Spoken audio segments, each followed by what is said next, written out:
Hello, I'm a volunteer from St. Vincent de Paul, and I am glad to be here with you. The name of our class is Money Management. Now, before we start the class, I'd like to say a prayer with you. Dear Lord, help us feel your presence and help us accept your helping hand that is guiding us along the path. I'm glad you're here because we care about you and we want your life to be better and we want you to succeed in all you do. Life sometimes gets really hard. Not enough money to pay our bills, no food in the fridge, no bus tickets, the rent's due, and oh my gosh, those lights, any minute now they're going to go out. And that's really bad. And when things even get harder than that, then you need to come to the walk-in.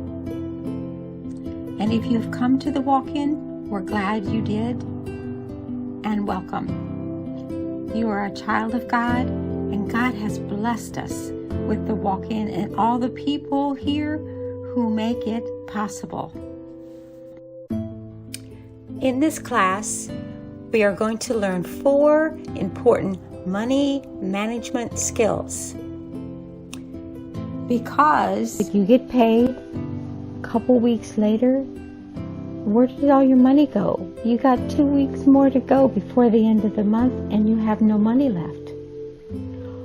Or how many times have you gotten paid and spent your money and then all of a sudden discovered you didn't pay your rent, you didn't pay your light bill. Now what are you going to do?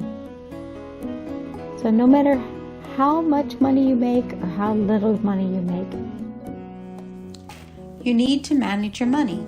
So in this video, we are going to learn 4 steps that are important to money management skills. Step number 1. Separate your needs and your wants. Step number 2, control your daily spending. Step number 3, with your money, you will become a planner. Step number 4, create a monthly budget to prioritize and pay your bills. So let's start out with step 1. Separate your needs and your wants. And this will teach you how to handle your money differently. Take a look at your bills and separate your needs and your wants. If you don't get what you need, you're in crisis. And if you don't get what you want, you're disappointed, inconvenienced, and you feel like life isn't too fun, but you will live through it. So let's take about a need. A need would be your rent and your utilities. You got to pay them first off every month. If you don't get what you want, a want would be that 12-pack of Pepsi you wanted to buy, or a game you wanted to download, those type of things. You will just be disappointed and inconvenienced when you don't have them, but you'll live through it. Step 2, control your daily spending. To find where you're really spending your money, there's this page in your folder. It's called Take Control of Your Spending. This is very important. You need to take 2 weeks and write down everything you buy. Everything you buy, it can be a candy bar. It can be a Big Mac at McDonald's. It can be a bottle of aspirin at Walgreens. Whatever you spend, you write it down here.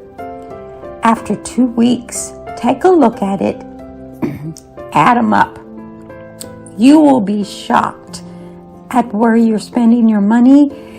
I did this when I was trying to manage my money, and I found out I was wasting money at Motomart. I love the coffee at Motomart. So I'd go there on my way to work or wherever I was going, and I'd stop in and get me a cup of coffee. Sometimes I'd go back and in the afternoon and get me a soda. So when I finally sat down and added all this up, take a look at what I was spending. If I did that every day, I was spending $108.84 a month. That's at least $25 a week. Terrible, crazy. That will pay my utility bill. So just do this and add it up after 2 weeks and look at where your money is going, and you'll find out. Step 3. With your money, you need to be a planner. So now I'd like to introduce you to Freddie and Ted and Betty and Mary. Freddie and Betty are impulsive. Ted and Mary are planner. And what you want to be is a planner. Unfortunately, a lot of my spending habits are impulsive, and I work on it. Every time I go to the dollar store to buy some shampoo, and I ended up spending $20. Ted and Mary go to the dollar store to buy shampoo, and they buy shampoo and go back outside, back out of the door right away. So I'm learning how to do this, because my problem is when I spend the 20-some bucks, when all I went in for was shampoo, where am I getting that extra $18? I'm getting it from something that belongs to be spent somewhere else. And then you got to figure out where you're going to come up with $18. And they're really going to need the $18 when they go to the grocery store. The grocery store is a place that I get into trouble, and maybe you do too, because it's easy to impulse buy at the grocery store. Ted and Mary do not. They take their link card, divided by the 4 weeks, and so that's 1/4 they get to spend each week at the grocery store. They make out their list and their menu. They check the refrigerator, what they need to cook for leftovers. They check the coupons. But the important thing is they stay in the perimeter of the store. They only go down the aisles where they want to buy something, because that's where my impulsive buy starts. Oh, the potato chip aisle, the Twinkie aisle, the cookies. Whoa. It's hard to keep them out of my cart. But Fred and Betty, that's what they do. They spend all of their link money in one visit. They don't have a list. They don't check the refrigerator. They go to the store hungry. And then on the end caps, that's where the impulsive buys. That's what the merchant wants you to be enticed to buy things off those end caps. So let's outsmart them and be like Ted and Mary. And also, when Ted and Mary, they have so much money they're going to spend, they will tell the clerk that. And they'll put stuff up on the conveyor belt when they pay for it in the order of importance. So if they did pick up some potato chips and Twinkies and cookies, they put it last. And then if they have enough money to pay for them, bonus.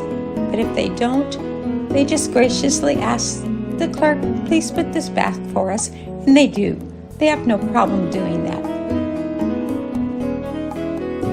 Now that we've talked about how you're managing your money by taking a look at your bills and separating your needs and your wants, and by taking control of your daily impulse spending and becoming a planner when going to the store to do your shopping and your grocery shopping. So now let's learn about step 4. Create a monthly budget to prioritize and pay your bills. So now let's find the right budget for you.